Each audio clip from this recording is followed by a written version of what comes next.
안녕하세요. 대구대학교 70년 역사를 함께 돌아보는 시간, 오늘 두 번째 이야기 시작합니다. 지난번에는 1956년 이전, 그러니까 대구 맹아학원을 중심으로 한 뿌리 시절 이야기를 나눴었죠. 오늘은 대구대학교의 정말 실질적인 시작이라고 할 수 있는 1956년부터 1961년까지 그야말로 기초를 다져가던 시기를 깊이 파고들어 보겠습니다. 한국이공학원으로 출발해서 한국사회사업학교를 거쳐 정식 대학으로 승격하기까지 정말 많은 우여곡절이 있었던 시기입니다. 자, 이 흥미진진한 이야기 한번 풀어가 볼까요? 그럼 바로 본론으로 들어가서요. 1956년에 세워진 한국이공학원, 이게 대구대학교의 직접적인 시작점이라고 하셨는데 어떻게 탄생하게 된 건가요? 네, 그게 1956년 4월 1일인데요. 대구맹아학원 이사회에서 한국특수교육재단하고 같이 정규대학, 그러니까 한국이공과대학 설립을 결의하면서 시작됩니다. 처음부터 정규대학을. 그렇죠. 근데 이제 첫 단계로 바로 정규대학은 어려우니 일종의 사설학술 강습소 형태, 뭐랄까 전문 기술을 가르치는 학원 같은 거죠. 그런 형태로 한국이공학원 설립을 추진한 겁니다. 5월 23일에 경상북도 지사한테 설립 인가 신청을 냈고요. 그러니까 처음 목표는 4년제 정규대학이었지만 일단은 좀 더 문턱이 낮은 강습소 형태로 시작을 한 거군요. 맞습니다. 그런데 6월 2일에 인가가 나왔는데 이름이 좀 다르게 나왔어요. 사설학술강습회 대구공학원 이렇게요. 네, 대구요. 한국이 아니고. 네, 원래 신청했던 한국이공학원이 아니었죠. 그것도 1년짜리 조건부 인가였고요. 유기공학파학과, 무기공학파학과, 가정과학과 이렇게 3개 학과에 주야간 합쳐서 6화급, 정원은 300명 규모였어요. 심지어 강사 명단, 이패영, 이만희 선생님 포함해서 13명 이름까지 다 명시가 돼 있었죠. 이름이 왜 다르게 나왔을까요? 좀 이상하네요. 바로 잡았나요, 그건? 네, 바로 6월 6일에 명칭 변경 요청을 해서요. 열흘 뒤인 6월 16일에 다시 사설학술강습회 한국이공학원으로 변경 인가를 받았습니다. 다행이네요. 네, 그리고 마침내 1956년 7월 2일에 개강을 했는데 이날이 사실상 오늘날 대구대학교의 첫 출발, 개교 기념일이라고 볼 수 있습니다. 당시 원장은 설립자이신 이영식 목사님, 그리고 학감은 이태영 선생님이 맡으셨고요. 여기서 정말 흥미로운 지점이 있는 것 같아요. 뭐랄까 그 시기 6.25 전쟁 직후고 나라 전체가 이제 공업 입국, 산업을 일으켜서 잘 살아보자 이런 분위기가 강했잖아요. 그렇죠. 그래서 과학기술, 이공계 교육에 집중하는 건 어찌 보면 당연해 보이는데 여기에 맹아학교에서 시작된 그 장애인 교육의 경험과 철학을 접목시키려고 했다는 점, 이게 당시로서는 정말 독특하고 선구적인 생각 아니었을까요? 정확히 보셨습니다. 그 당시 정부가 과학교육을 엄청 강조했지만 사실 돈이 많이 드는 이공계 교육기관은 턱없이 부족했어요. 한국이공학원 설립이 이런 시대적 요구에 부응하는 측면도 분명 있었죠. 네. 하지만 단순히 기술 인력 양성에만 그친 게 아니라 여기에 맥농화 교육을 연결하려고 했다는 거, 그게 핵심입니다. 장애가 있으면 교육받을 기회조차 없었고 뭐랄까 사회의 짐처럼 여겨지던 시절이잖아요. 근데 그분들에게도 과학기술 교육을 제공해서 스스로 자립하고 또 국가사회 발전에 기여하도록 만들겠다. 야, 이건 정말 미래 복지사회의 초석을 놓으려는 그런 담대한 비전이었던 거죠. 이야, 정말 대단한 비전이었네요. 그럼 초창기 한국이공학원은 구체적으로 어떤 모습으로 운영되었나요? 규칙 같은 것도 있었을 테고요. 네, 한국이공학원 원칙, 한자로 윈적이라고 쓰는데요. 이걸 만들었습니다. 내용을 보면 교육 수준은 초급대학, 그러니까 지금의 전문대 정도를 목표로 했고 강습 연한은 1년이었어요.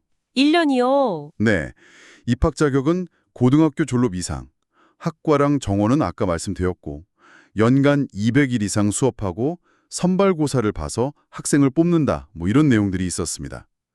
제1조 목적에는 초급대학 정도의 이공기술 이론과 가정과학 지식을 교육해서 문화생활 기술자를 양성한다, 이렇게 명시되어 있죠. 여기서 사설학술강습소라는 건 정식 대학법에 따른 고등교육기관은 아니지만 그래도 전문 기술 교육을 제공하는 일종의 인가받은 교육기관이다, 이렇게 이해하시면 됩니다. 그렇군요. 학생 모집은 잘 되었나요? 그리고 초창기 활동들도 좀 궁금한데요. 인가 바로 다음 날 6월 7일자 대구매일신문에 첫 학생 모집 광고를 냈습니다. 근데 재밌는 건 광고에는 공업화학과 안에 유기랑 무기 전공을 두는 것처럼 나갔는데 실제 인가 내용하고는 약간 달랐어요.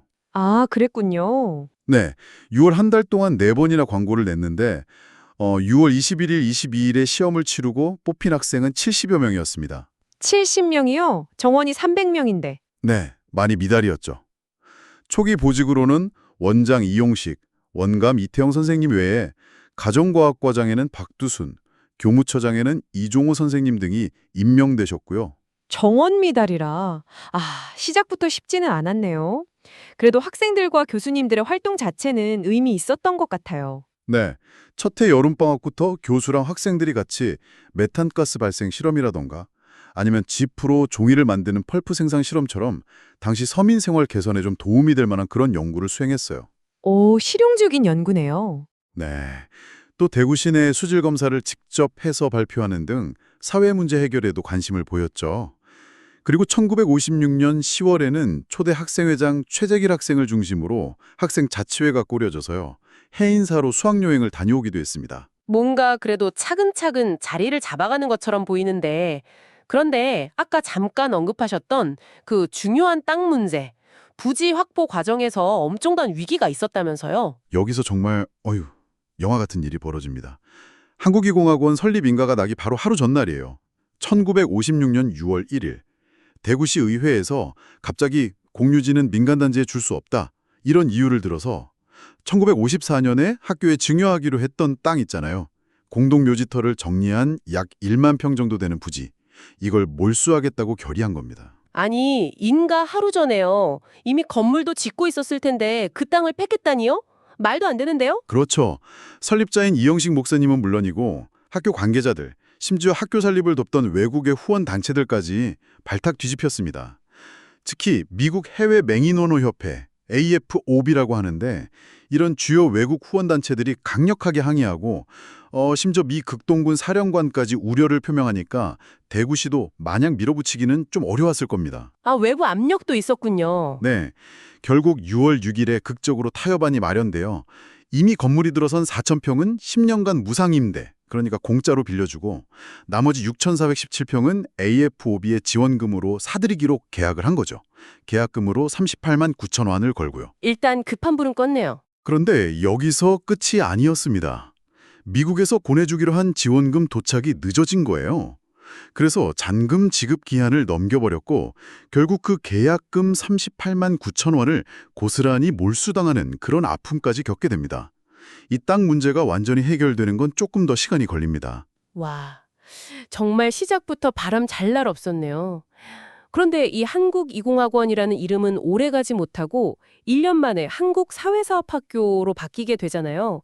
이건 또 어떤 배경인가요? 기술 중심에서 갑자기 사회사업 중심으로 방향을 튼 건가요? 그게 1957년 2월 이사회에서 중요한 결정이 내려지는데요. 당초 목표였던 정규 4년제 한국이공과대학 설립이 현실적으로 어렵다고 판단한 거예요. 재정이나 시설 요건 같은 걸 맞추기가 만만치 않았던 거죠. 아, 역시 현실적인 문제였군요. 네, 그래서 일단은 정규대학 설립을 위한 준비 단계로 보고 학교의 뿌리이자 강점이라고 할 수 있는 사회사업 분야에 좀 더 초점을 맞추자 이렇게 된 겁니다. 그래서 한국사회사업학교로 이름을 바꾸기로 한 거고요. 이걸 추진하기 위해서 한국사회사업대학 설립기성회라는 조직도 만들었습니다. 기성회에는 어떤 분들이 참여했나요? 이사 9명, 감사 2명으로 구성되었는데요. 당시 민의원이었던 박순석 씨가 이사장을 맡았고 또 미국 북장로교 선교사이면서 계명기독대학, 지금의 계명대학교죠, 학장이었던 감부열 박사가 고문을 맡았습니다. 그 외에 최종철, 손인식, 임문석, 김정호, 정태성, 그리고 설립자 이영식 목사님 등등 대구 맹화학원 시절부터 쭉 함께해온 분들이 주축이 되었죠. 그렇군요. 그럼 이 한국사회사업학교가 추구했던 목표는 구체적으로 무엇이었을까요? 설립 취지 같은 게 있었을 텐데요. 1957년 2월 15일자로 문교부, 지금의 교육부에 제출한 한국사회사업학교 설립 취지서에 그 목표가 잘 나타나 있습니다. 전쟁 이후에 고아원이나 양로원 같은 사회복지시설은 늘고 도움이 필요한 사람들도 많아졌는데 정작 전문적인 지식과 인격을 갖춘 사회복지 인력은 턱없이 부족하다 이런 현실을 지적합니다. 네, 그 당시 상황이 그랬겠죠. 특히 미국이나 영국 같은 선진국들의 사회보장제도는 발전하는데 한국은 너무 뒤처져 있으니 기존에 일하던 분들을 재교육하고 또 새로운 인재를 키우는 일이 정말 시급하다. 이렇게 강조했죠. 단순히 인력 양성뿐 아니라 좀 더 근본적인 문제 해결 의지도 담겨 있었겠군요. 그렇습니다. 취지서에는 또 대구 맹화학원 고등부를 졸업한 학생들이 마땅히 갈 대학이 없는 문제, 그리고 특수학교 교사를 키워낼 기관이 없는 문제, 또 복지시설에서 자라는 청소년들에게 고등교육 기회를 줘야 하는 문제, 이런 것들을 해결하기 위해서 사회사업 교육기관이 꼭 필요하다고 역설합니다. 네. 여기서 중요한 것은 단순히 복지 지식을 가르치는 걸 넘어서요. 교육을 통해 스스로 자립하고 생활 안정을 찾도록 돕는 이른바 생산을 연결하는 교육을 하겠다. 이런 아주 특색 있는 목표를 내세웠다는 점입니다. 생산을 연결하는 교육, 굉장히 인상적인데요. 그래서 문교부의 인가는 순조롭게 받았나요? 신청 내용 중에 일부가 수정되긴 했지만 1957년 3월 29일자로 문교부 장관의 인가를 받습니다. 여기서 주목할 점은 이전처럼 도지사 인가가 아니라 중앙정부인 문교부 장관의 인가를 받았다는 건데요. 이건 사실상 정규대학에 준하는 인가로 받아들여졌어요. 상당히 고무적인 일이었죠. 오, 그건 잘 됐네요. 네, 하지만 아쉬운 점은 인가된 학과가 4년제 과정의 공업화학과 40명 하고 공업경제학과 40명, 딱 이 두 개뿐이었다는 겁니다. 오, 잠깐만요. 사회사업학교인데 왜 학과는 공업화학과 공업경제였죠? 정작 중요하게 생각했던 그 특수교육과나 사회사업학과는 어떻게 된 건가요? 그게 바로 당시의 한계였습니다. 학교 측에서는 당연히 특수교육과 사회사업학과 그리고 맹학생과 농학생을 위한 예과까지 신청했었죠. 하지만 당시 사회 전반적으로 장애인 고등교육에 대한 이해가 너무 부족했고 관련 교육 제도도 미비했기 때문에 인가를 받지 못했습니다. 아, 안타깝네요. 네, 한국의 장애인 복지나 특수교육 역사를 앞당길 수 있었던 중요한 기회가 안타깝게 미뤄진 셈이죠. 그리고 또 인가 조건으로 1957년 5월 말까지 학교 운영을 위한 재단법인을 설립해라. 이런 중요한 단서 조항이 붙었습니다. 아, 재단법인 설립. 이게 필수 조건이었군요. 이게 왜 그렇게 중요했나요? 네, 정식 고등교육기관, 그러니까 대학을 운영하려면 반드시 법적으로 인정된 재단법인이 있어야 했기 때문입니다. 일종의 학교 운영 주체이자 재정적인 기반이 되는 거죠. 그렇군요. 그래서 앞서 결성했던 한국사회사업대학 기성의 멤버들이 중심이 돼서 재단법인 대구 맹화학원 설립을 추진합니다. 1957년 10월에 정관을 만들어서 문교부에 인가를 신청했고 마침내 1958년 2월 4일에 정식으로 인가를 받게 됩니다. 이 재단법인이 이후 대구대학교의 법적인 토대가 된 거군요. 맞습니다. 이 재단은 기독교 정신과 교육법에 따라서 맹인, 농아인 같은 신체장애인과 일반인에게 초, 중고등 교육뿐 아니라 구호와 후생지도까지 실시하는 것을 목적으로 했고요. 한국사회사업학교와 대구맹학교, 대구농아학교 등을 함께 운영한다고 명시했습니다. 이사장에는 박순석 씨, 이사에는 최종철, 감부열, 손인식, 임문석, 김정호, 정태성, 이용식 등이 선임되셨죠. 이 재단법인은 1964년에 학교법인 영광학원으로 이름이 바뀔 때까지 존속하면서 정규 4년제 대학 설립에 든든한 법적 기반 역할을 하게 됩니다. 학교 이름도 바뀌고 운영 주체인 재단도 생겼으니 학교 규칙도 새로 정비했겠네요. 네, 1957년 3월 31일자로 총 80개 조항으로 구성된 한국사회사업학교 교칙을 제정했습니다. 이전 한국이공학원 시절의 원칙보다 훨씬 상세하고 체계적이었죠. 어떤 내용들이 들어갔나요? 학교의 목적부터 시작해서 학과 편제는 아까 말씀드린 것 공업화학과 40명, 공업경제학과 40명, 4년제였고요. 수업 연한은 4년, 최대 재학은 6년, 학년 학기, 수업 일수, 입학, 편입, 재입학 자격과 절차, 그리고 교과 과정, 필수 교양, 전공, 선택 과목, 학점은 졸업하려면 180학점 이상 따야 했고 시험 및 성적 평가는 A부터 E까지 등급제였고요. 졸업 요건, 휴학, 퇴학, 재적 규정, 상벌 규정, 수업료 및 면제 규정, 예를 들어 성적 우수자나 장애 학생, 경제적으로 어려운 학생들, 교직원 조직, 교수의 운영 등등 대학 운영에 필요한 거의 모든 사항을 상세하게 규정했습니다. 이때 가정과학과가 없어지고 공업경제학과가 신설된 체제는 1960학년도까지 쭉 이어집니다. 자, 그럼 아까 잠시 미뤄뒀던 그 땅 문제, 정말 우여곡절이 많았는데 캠퍼스 부지는 결국 어떻게 완전히 확보하게 되나요? 네, 드디어 이 문제가 해결됩니다. 그 계약금을 날리는 아픔을 겪은 뒤에 1957년 8월에 대구시하고 다시 협의를 해서 계약이 해지됐던 6,417평 중에서 4,417평의 땅을 다시 사들이기로 계약합니다. 계약금 35만 원을 걸고요. 나머지 2,000평은 9년간 빌리기로 하고요. 네. 그리고 그해 12월 드디어 약속했던 미국 해외맹인 원어협회 AFOB의 지원금 200만 환이 도착합니다. 와, 드디어. 네, 이 돈으로 잔금을 모두 치르고 마침내 4,417평의 땅 소유권을 확보하게 되죠.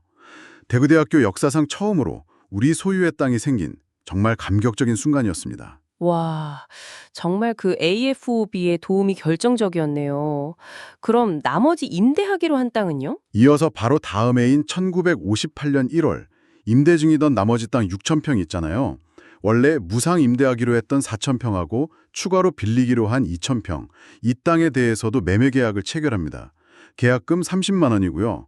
그리고 1년의 유예기간 끝에 1959년 12월 24일 바로 크리스마스 이브에 잔금을 모두 납부하면서 마침내 대명동 캠퍼스 부지 전체 약 1만 평의 소유권을 완전히 확보하게 됩니다.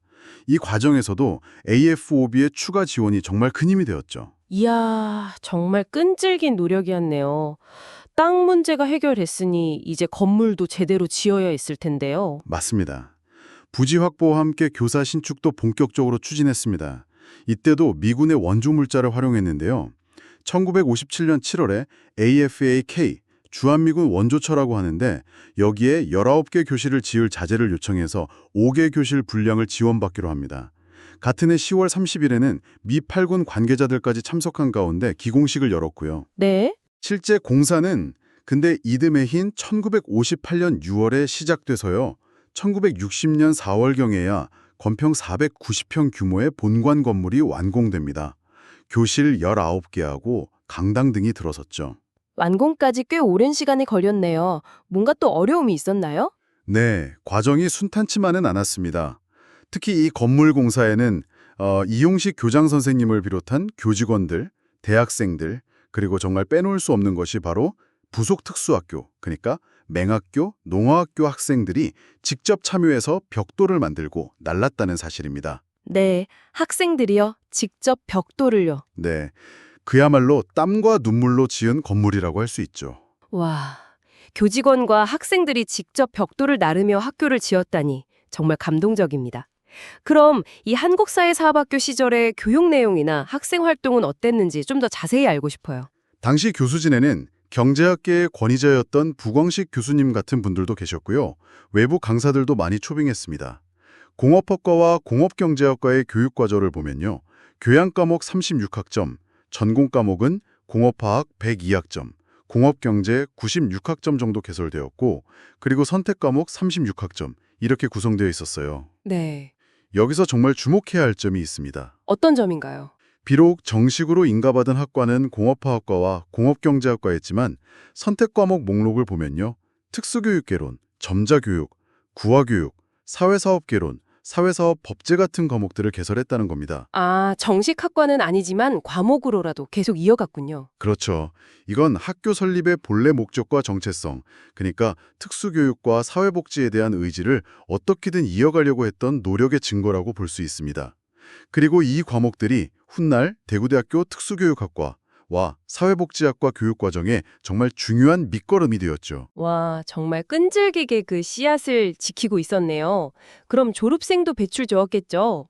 네, 1960년 4월 1일에 한국이공학원 시절에 입학했던 학생들 중에서 22명, 공업화학과 10명, 공업경제학과 9명, 후기 졸업생 3명 포함해서요. 이분들이 각 중학교 형태인 한국사회사업학교의 제1회 졸업생으로 배출합니다. 아, 각종학교. 그게 정규대학과는 좀 다른 개념이었죠? 네, 맞아요. 법적으로 정규대학과는 구분되지만 대학에 준하는 교육을 하는 학교를 의미하는 당시의 교육제도상 용어였습니다. 참고로 제2회 졸업생 41명은 이듬해인 1961년 4월 정규대학으로 승격된 한국사회사업대학의 이름으로 졸업하게 됩니다. 학교 밖 활동이나 학생 자치 활동은 어땠나요? 뭐 재미있는 일화 같은 건 없었는지요? 1958년에는 그 당시 실험기구가 부족했던 경북 지역의 60여 개 고등학교에 실험기구나 시약, 광석표본 같은 것들을 기증하면서 지역사회에 기여하기도 했습니다. 오, 그것도 의미 있네요. 네. 학생 자치회 활동도 꾸준히 이어져서 초대 최재길 학생에 이어서 김병주, 김원대, 김용환, 우복원, 서성래 등이 회장을 맡아 활동했습니다. 재미있는 일화로는요. 1958년에 학생들이 화물 트럭을 빌려 타고 동화사로 수학여행을 갔는데 당시 이기수 교수님이 국제면허증으로 직접 운전을 하시다가 경찰 검문에 걸려서 한바탕 소동이 벌어졌다는 이야기가 전해집니다. 하하하, 교수님이 직접 트럭 운전하시다가 검문에 정말 옛날 이야기네요. 그렇죠. 이후 5.16 군사 쿠데타 이후에는 학생회가 재건학생회로 개편되기도 했고요. 자, 이렇게 재단도 만들고 캠퍼스도 완전히 확보하고 졸업생까지 배출했지만 여전히 정식 4년제 대학은 아니었던 거군요. 그게 계속 숙제였겠어요. 맞습니다. 그게 가장 큰 숙제였죠. 재단법인 설립 1958년 2월 직후인 1957년 12월 말에 한국사회사업 이공가 대학 설립 인가를 다시 신청했지만 문교부로부터 반려 통보를 받습니다. 아이고, 이번에는 또 왜 반려된 건가요? 이유가 뭐였죠? 이유는 크게 세 가지였습니다. 첫째, 재단의 수입을 증명할 재산이 부족하다. 둘째, 교사, 그러니까 학교 건물이나 운동장 같은 학교 시설 구획이 명확하지 않다. 그리고 결정적으로 셋째 이유가 당시로서는 정말 넘기 힘든 벽이었는데 장애인에게 고등교육 기회를 줄 수 있는 법적 근거, 즉 시행령이 없다는 것이었습니다. 네, 법적으로 장애 학생은 대학에 갈 수 없다고 막은 거나 마찬가지네요. 와, 정말 답답했겠습니다. 네. 하지만 이 세 번째 반려 사유가 오히려 예상치 못한 긍정적인 결과를 낳기도 했습니다. 어떤 결과요? 이 문제가 알려지면서 1958년 2월 19일 국회 교육위원회에서 장애인에게도 고등교육을 받을 기회를 줘야 한다, 이런 결의안을 통과시키는 계기가 된 겁니다. 아, 당장은 좌절했지만 장기적으로는 길을 튼 거군요. 그렇죠. 당장의 승격은 좌절됐지만 장기적으로는 장애인 고등교육의 물꼬를 트는 중요한 전환점이 된 셈이죠. 좌절 속에서도 희망의 불씨는 꺼뜨리지 않았군요. 그럼 마침내 그토록 염원하던 4년제 정규대학의 꿈은 어떻게 이루어지게 되나요? 포기하지 않았습니다. 1959년 6월 이사회에서 다시 정규대학 설립 신청을 결의했지만 여전히 재정이나 시설 여건이 충분치 않아서 미뤄지다가 1960년 1월 이사회에서 중요한 결단을 내립니다. 어떤 결단이죠? 당시 재단 형편으로는 시설과 재정이 많이 필요한 이공계열 중심 대학 설립 요건을 맞추기가 너무 어렵다고 판단하고 이공과라는 명칭을 빼기로 한 겁니다. 대신 학교의 강점인 한국사회사업대학 설립을 추진하기로 결정한 거죠. 아, 현실적인 어려움을 인정하고 가장 잘할 수 있는 분야에 집중하기로 전략을 수정한 거군요. 그렇죠. 그 사이 1960년 8월에는 이태영, 임종용, 황수경 등이 새로운 이사로 선임되었고요. 이사장이었던 박순석 씨는 9월에 별세하시고 이후 황수경 씨가 1961년 9월 이사장에 선임됩니다. 4.19 혁명 직후 사회적으로 어수선한 분위기 속에서도 1960년 7월 25일 드디어 문교부에 한국사회사업대학 설립 인가 신청서를 다시 제출합니다. 이번 신청서에는 어떤 점들을 특히 강조했나요? 뭔가 더 절실했을 것 같은데요. 1960년 7월 25일자 설립 목적과 취지서를 보면요. 대한민국의 교육 이념과 기독교 정신에 입각해서 사회복지와 특수교육 분야에 깊이 있는 이론과 실제 응용 방법을 가르치고 연구해서 인재를 양성하는 것을 목표로 내세웁니다. 네. 그리고 국제적으로는 사회복지 분야가 중요해지는데 한국은 너무 낙후되고 있고 전문 인력을 키울 기관도 턱없이 부족하다는 점. 당시 서울대 사회사업과 정원이 1년에 10명, 이화여대 사회사업학과는 여학생만 대상이었거든요. 이런 현실을 강하게 지적했죠. 특히 특수교육 분야의 필요성도 다시 한번 강조했겠군요. 물론입니다. 법적으로는 특수교육 대상자들의 의무교육이 명시되어 있음에도 불구하고 실제로는 특수학교 자체가 너무 부족하고 정부의 관심도 미미해서 교육받을 권리조차 보장받지 못하는 안타까운 현실을 정말 통렬히 비판했습니다. 그러면서 이 분야의 이론가와 교사를 시급히 양성해야 한다고 역설했죠. 네. 더 이상 각종 학교 수준으로는 이런 시대적 사명을 다할 수 없고 국제적인 교류에도 제약이 따르니 반드시 정규대학으로 승격시켜서 국가와 사회에 기여하겠다는 아주 강한 의지를 표명했습니다. 정말 절박함과 사명감이 느껴지는 그런 호소였네요. 결과는 어땠나요? 드디어. 1961년 2월 4일 문교부로부터 한국사회산업대학 설립을 정식으로 인가, 문고 제561호 받습니다. 와, 드디어 해냈군요. 야, 정말 역사적인 순간이었겠어요. 기분이 어땠을까요? 네, 그렇습니다. 정말 감격적인 순간이었겠죠. 정식 명칭은 한국사회사업대학, 위치는 대구시 대명동, 편제는 4년제, 특수교육학과 단일학과였습니다. 특수교육학과 하나였군요. 네, 정원은 80명이었고 기존의 한국사회사업학교는 재학생들이 졸업함과 동시에 폐지한다는 조건이었습니다. 비록 단 하나의 학과로 시작하는 작은 규모였지만 마침내 정규 4년제 대학으로서 첫 발을 내딛는 역사적인 순간이었죠. 물론 인가와 함께 학장 및 교원 임용, 시설 확충, 특히 체육장 확보 같은 몇 가지 이행 조건도 함께 통보받았습니다. 단일 학과였지만 그 학과가 바로 특수교육학과였다는 점. 이게 정말 의미심장하게 다가옵니다. 모든 노력의 결실 같네요. 맞습니다. 온갖 어려움을 딛고 마침내 정규대학 승격을 이뤄낸 것도 대단하지만 무엇보다 우리나라 최초의 특수교육학과가 탄생했다는 점에서 한국 특수교육 역사에 정말 한 획을 긋는 사건이었습니다. 초대 학장에는 설립자인 이용식 목사님이 취임하셨고 당시 재단 이사진에는 이후 이사장이 되는 황수경 씨를 비롯해서 정태성, 최종철, 감부열, 이용식, 임종용, 이태영 등이 있었습니다. 새로운 정규대학이 되었으니 학칙도 새로 만들었겠군요. 네, 1961년 2월 4일자로 한국사회사업대학 학칙이 인가되었습니다.